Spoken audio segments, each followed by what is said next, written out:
ನಾಗರಿಕರ ದೌರ್ಜನ್ಯ ತಡೆ ದಿನಾಚರಣೆ ಹಿನ್ನೆಲೆಯಿಂದ ಧಾರವಾಡದಲ್ಲಿ ಹಿರಿಯ ನಾಗರಿಕರಿಂದ ಧರಣಿ ಸತ್ಯಾಗ್ರಹವನ್ನ ಆರಂಭ ಮಾಡಿದ್ದಾರೆ. ಧಾರವಾಡದ ಜಿಲ್ಲಾಧಿಕಾರಿಗಳ ಕಚೇರಿ ಎದುರು ಪ್ರತಿಭಟನೆ ಮಾಡುತ್ತಿದ್ದಾರೆ. ಧರಣಿ ಮೂಲಕ ದೌರ್ಜನ್ಯ ತಡೆ ದಿನ ಆಚರಣೆ ಮಾಡಿದರು. ತಮ್ಮ ಬೇಡಿಕೆಗಳ ಈಡೇರಿಕೆಗಾಗಿ ಧರಣಿ ಮಾಡಿದರು. ಹಿರಿಯ ನಾಗರಿಕರ ಕಾನೂನು 2007ರ ಕಡ್ಡಾಯ ಅನುಷ್ಠಾನ ಆಗಬೇಕು. ಹಿರಿಯ ನಾಗರಿಕರ ಸಮಸ್ಯೆಗಳಿಗೆ ಅಧಿಕಾರಿಗಳು ಶೀಘ್ರ ಸ್ಪಂದಿಸಬೇಕು. ರಾಷ್ಟ್ರೀಯ ಹಿರಿಯ ನಾಗರಿಕರ ಜೀವನ ಗೌರವ ಅಭಿಯಾನ ಆರಂಭಿಸಬೇಕು. ಈ ಅಭಿಯಾನದ ಮೂಲಕ ಹಿರಿಯ ನಾಗರಿಕರಿಗೆ ಸ್ಪಂದಿಸುವ ಕಾರ್ಯವಾಗಬೇಕೆಂದು ಆಗ್ರಹಿಸಿ ಸಿಎಂ ಪ್ರಧಾನಮಂತ್ರಿ ನರೇಂದ್ರ ಮೋದಿ ಅವರಿಗೆ ಮನವಿ ಮಾಡಿಕೊಂಡಿದ್ದಾರೆ.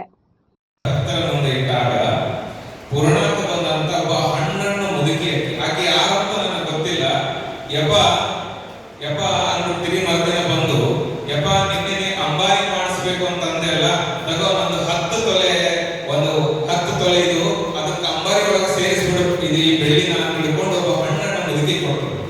ನಮಗನ್ನಿಸ್ತು ತಾಯಿಯ ಇಚ್ಛೆ ಪ್ರತಿಯೊಬ್ಬರಲ್ಲೂ ಕೂಡ ಅದು ಪ್ರೇರೇಪಿಸುತ್ತೆ, ಆಕೆನೇ ಅದನ್ನು ಯಶಸ್ವಿ ಮಾಡಿಕೊಂಡು ಹೋಗ್ತಾಳೆ ಅನ್ನುವಂತ ಭರವಸೆಯೊಂದಿಗೆ ಹೀಗೆ ಸಾಕಷ್ಟು ಭಕ್ತರು ಅವರಿಗೆ ತಾಯಿಯ ಸಮರ್ಪಣೆ ಆಗಬೇಕಾದಂತಹ ಎಲ್ಲ ವಿಚಾರಗಳನ್ನ ಅವರ ಮನಸ್ಸಲ್ಲಿ ಪ್ರೇರೇಪಿಸಿ ಅವರ ಮೂಲಕವಾಗಿ ಮಾಡಿಸುವಂತಹ ಕೆಲಸವನ್ನ ಮಾಡ್ತಾ ಬಂದಿದ್ದಾಳೆ. ಆ ನಿಟ್ಟಿನಲ್ಲಿ ಈ ಒಂದು ಕಾರ್ಯಕ್ರಮ ಮುಂದೆ ಸೆಪ್ಟೆಂಬರ್ ಅಲ್ಲಿ ಇದ್ರೂ ಕೂಡ ಈಗಿಂದ ಪ್ರಾರಂಭ ಮಾಡಿದ್ರೆ ಅದು ಅಲ್ಲಿಗೆ ಬಂದು ನಿಲ್ತದೆ ಅನ್ನುವಂತ ಭಾವ. ಇನ್ನು ಸಾಕಷ್ಟು ಸಭೆಗಳನ್ನ ಮಾಡೋದಿದೆ, ಇನ್ನು ಮಹಿಳೆಯರನ್ನೆಲ್ಲ ಸೇರಿಸಿ ಒಂದು ಸಭೆ ಮಾಡೋದಿದೆ. ಮಠದ ಶಿಷ್ಯ ಮಕ್ಕಳು, ಖಾಸಾ ಶಿಷ್ಯ ಮಕ್ಕಳು ಅಂತ ಹೇಳ್ಕೊಂಡು 3 ರಾಜ್ಯಗಳಿದ್ದಾರೆ, ಆಂಧ್ರ ಪ್ರದೇಶ, ತೆಲಂಗಾಣ, ಮಹಾರಾಷ್ಟ್ರ ಮತ್ತು ಕರ್ನಾಟಕದಲ್ಲಿ. ಅವರದೆಲ್ಲ ಒಂದು ಸಭೆ ಮಾಡುತ್ತಿದೆ. ಮತ್ತೆ ಎಲ್ಲ ಸಂಘಗಳಲ್ಲೊಂದು ಸಭೆ ಮಾಡುತ್ತಿದೆ, ಎಲ್ಲ ಬ್ಯಾಂಕ್ಗಳಲ್ಲೊಂದು ಸಭೆ ಮಾಡುತ್ತಿದೆ. ಹೀಗೆ 10 ಹಲವು ಸಭೆಗಳು ಈ ಒಂದು ತಿಂಗಳಲ್ಲಿ ಅಥವಾ ಮುಂದಿನ ತಿಂಗಳಲ್ಲಿ ಮಾಡುವಂತದ್ದಾಗ್ತವೆ. ಹಾಗೆ ಸಾಕಷ್ಟು ಹಳ್ಳಿಗಳಲ್ಲೂ ಕೂಡ ಹೋಗಿ ಬರುವಂತಹ ಒಂದು ವ್ಯವಸ್ಥೆಯನ್ನು ಕೂಡ ನಾವು ಅನ್ಕೊಂಡಿದ್ದೇವೆ. ಈ ಕಾರ್ಯಕ್ರಮ ಇದು ಜನಪರವಾಗಿಯೂ ಧಾರ್ಮಿಕವಾಗಿಯೂ ಸಮಾಜಮುಖಿಯಾಗಿಯೂ ಇರುವಂತ ನಿಟ್ಟಿನಲ್ಲಿ ಮುಂದಿನ ದಿನಮಾನಗಳಲ್ಲಿ ಸಾಕಷ್ಟು ಈ ಸಭೆಯಲ್ಲೂ ಕೂಡ ಸಾಕಷ್ಟು ಸಲಹೆಗಳನ್ನು ನಾವು ಪಡೆದಿದ್ದೇವೆ. ಮುಂದಿನ ದಿನಗಳಲ್ಲಿ ಇನ್ನಷ್ಟು ಸಲಹೆಗಳು ತಮ್ಮಿಂದ ನಾವು ಬಯಸ್ತೇವೆ. ಇದು ಇಲ್ಲಿಗೆ ನಿಲ್ಲದು, ಈ ಒಂದು ಸಭೆ ಇಲ್ಲಿಗೆ ನಿಲ್ಲೋದಿಲ್ಲ, ಮತ್ತೆ ಮತ್ತೆ ಆಗ್ತಾ ಇರ್ತದೆ. ಮತ್ತೆ ಮತ್ತೆ ನಿಮ್ಮ ಪಾಲ್ಗೊಳ್ಳುವಿಕೆ ಬಹಳ ಬೇಕಾಗ್ತದೆ ನಮಗೆ. ಇವತ್ತು ನನಗೆ ಬಹಳ ಖುಷಿಯಾಗಿದೆ ಅಂತಂದ್ರೆ ಸಾಕಷ್ಟು ನಾಯಕರು ಕೆಲವರು ನಿನ್ನೆ ಬಂದು ಹೋಗಿದ್ದಾರೆ, ಇವತ್ತು ಬರ್ಲಿಕ್ಕೆ ಆಗ್ತಾರೆ, ಒಬ್ಬರು ನಿನ್ನೆ ನಾಳೆ ಬರ್ಲಿಕ್ಕೆ ಆಗುದಿಲ್ಲ, ನಾವು ಇವತ್ತೇ ತಮ್ಮ ಭೇಟಿ ಬರ್ತೀವಿ ಅಂತ ಹೇಳಿ ಕೆಲವರು ನಿನ್ನೆ ಬಂದು ಹೋಗಿದ್ದಾರೆ.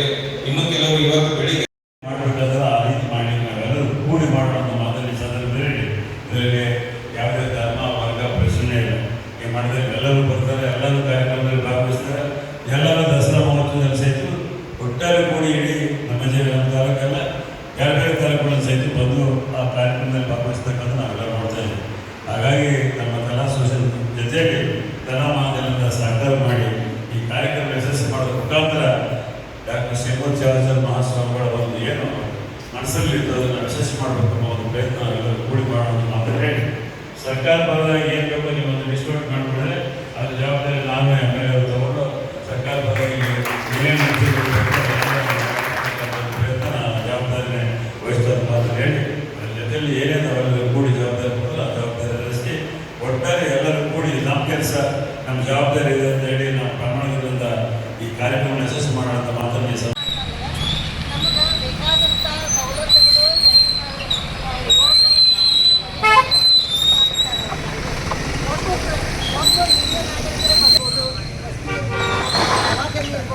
ಎಲ್ಲರಿಗೂ ಒಂದು 10,000 ರೂಪಾಯಿ ಯಾಕೆ ಕೇಳಕತ್ತೀವಿ ಅಂದರೆ ಯಾರ ಕಡೆ ಡಿಸ್ಕೌಂಟ್ ಕೇಳಕತ್ತಿಲ್ಲ.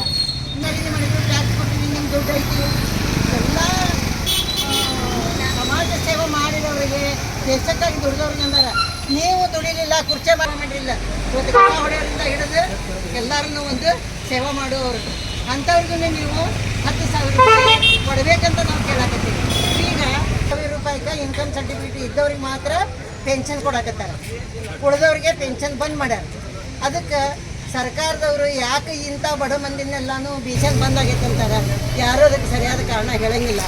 ನಾವು ಅಲ್ಲಿ ಹೋಗಿ ಕೇಳಿದಾಗ 33,000 ರೂಪಾಯಿ ಇನ್ಕಮ್ ಇದ್ದವ್ರಿಗೆ ಇಂದಿರಾ ಗಾಂಧಿ ಈಗ ಏನಾಗಿತ್ತು, 1,20,000 ರೂಪಾಯಿ ಇನ್ಕಮ್ ಇದ್ದವ್ರಿಗೆ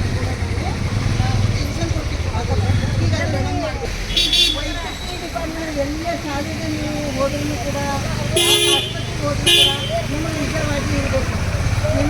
ನಿಮ್ಮ ಹಾಸಿಗೆಗಳು ನೀವು ಇಲ್ಲ ಅಂದ್ರೂ ನಿಮಗೆ ರಿಸರ್ವ್